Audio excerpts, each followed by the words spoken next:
Halifax is transforming faster than ever before. From its charming historic streets to new modern high-rises, the city skyline is reaching new heights, literally.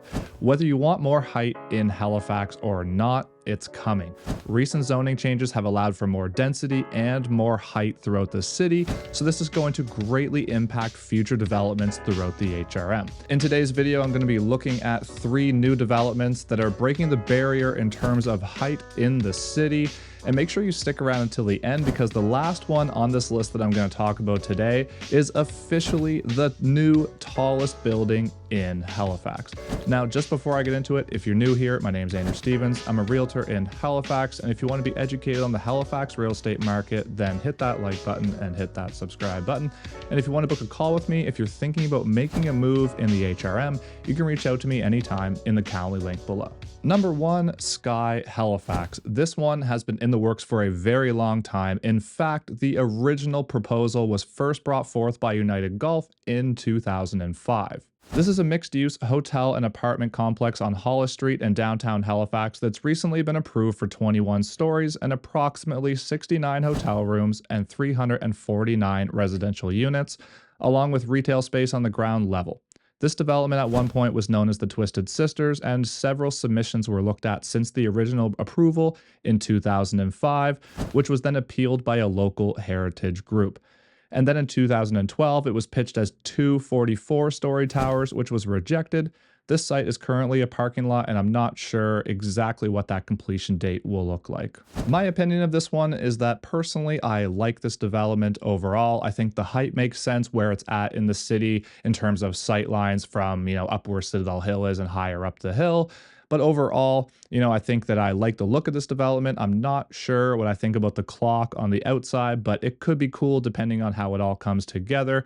One thing about this development that would make me like it a lot more is if it was condos instead of apartments. Currently, we have a huge shortage of new condo developments coming to the market. Right now, we only have 2 up in the north end, and I just think that this area is prime for condos, and I also think that a hotel mixed with condos could be a very good mix for that area, especially when you consider the amenity spaces that they could be shared. So yeah, I just think that that's a situation that could work out really well, but it is what it is. They're going to be apartments and the hotel as well. And really, overall, I do like this development. Number 2, the Post. This one is on the other side of the bridge in Dartmouth where the old post office is, and it's designed by Rad Architects, and it's recently been approved for 26 stories and 142 units. The former Dartmouth post office on Queen Street is being renovated and turned into commercial space that connects to the new residential development. Its annex from the 1960s will become townhouses, and a 26-story tower will go in the parking lot beside the post office on the corner of King Street. Rad Architects, the Dartmouth-based firm, designed the project, and they said that they decided to keep the tall tower narrow to minimize the shadows rather than spreading it out over the top of the post office.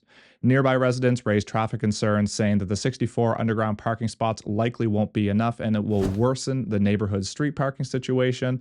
However, municipal staff said a traffic impact study did not raise any major concern, and the expectation is that people living in the development won't need a car because it's walking distance to shops, restaurants, bus routes, and of course, the Alderney Ferry Terminal. Construction on this one is expected to take about 2.5 years. My opinion on this one is that I love this development overall. I really like Rad Architects, and I think they put a lot of thought into their designs. I love the idea that they've kept it narrow to reduce the shadows. I love that the bottom is going to be kept more of a heritage look, so it will blend into the area a lot better.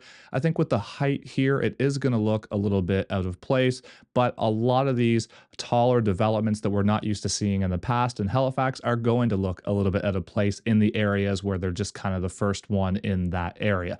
But as more and more bigger developments are built around it, it will blend into the area a lot more. But overall, I really like this development. It's in one of my favorite areas in Dartmouth, and I can't wait to see it all come together. Number 3, 177. So let's cap this video off with the new tallest building in Halifax, which just recently eclipsed the Views, or as most locals know it as Fenwick Towers. 177 is located on Quimpool Road, right by the Halifax Rotary, and it's being developed by the Ramias. This building is under construction currently, and it's 32 livable floors plus 1 more floor for mechanical equipment, which turns out to 92 units plus amenities on the ground floor. One thing is for certain with this building is that the views of the northwest arm from some of these apartments are going to be incredible. I'm not sure if the website is accurate, but according to the site, it's going to be occupied in spring of 2025, which based on what I'm looking at right now on the actual site seems to be a little bit quick, but either way, it should be done in 2025. Now, as you can imagine, these units are going to come at a major cost. According to the website, one bedroom start at $24.95 and two bedrooms start at $34.25. So no, they're nowhere near affordable, but this building is certainly breaking the barrier as the new tallest building in Halifax. My opinion of this one is that overall, I love the look of the building itself. However, I do feel like it looks pretty out of, kind of the norm in this area. It's really the only tall building in the area. So maybe this will change as more developments happen around the Rotary, and maybe it won't look so out of place. But right now, it looks really out of place in the area. But these units are going to be high end. They're going to have incredible views of the Northwest Arm, and the Ramias do really nice work in their development. So I am looking forward to seeing the final product, which as of right now is pretty easy to envision because it's almost completed now. So you can go take a look at this one anytime that you want, right down by the Armdale Rotary. Now, if you're still here watching, you obviously have some interest in these topics, and I'm curious to know, what do you think about these three developments? Do you think they fit the areas? Do you think they're too much?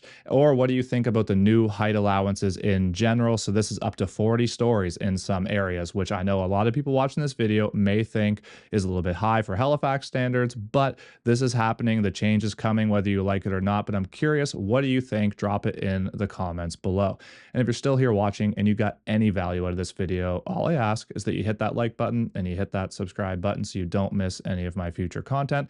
And that'll help push this out to more people like you who may be interested in seeing content about the Halifax real estate market and housing developments. And if you're still here, thank you so much for your support. I really appreciate it, and have a great day.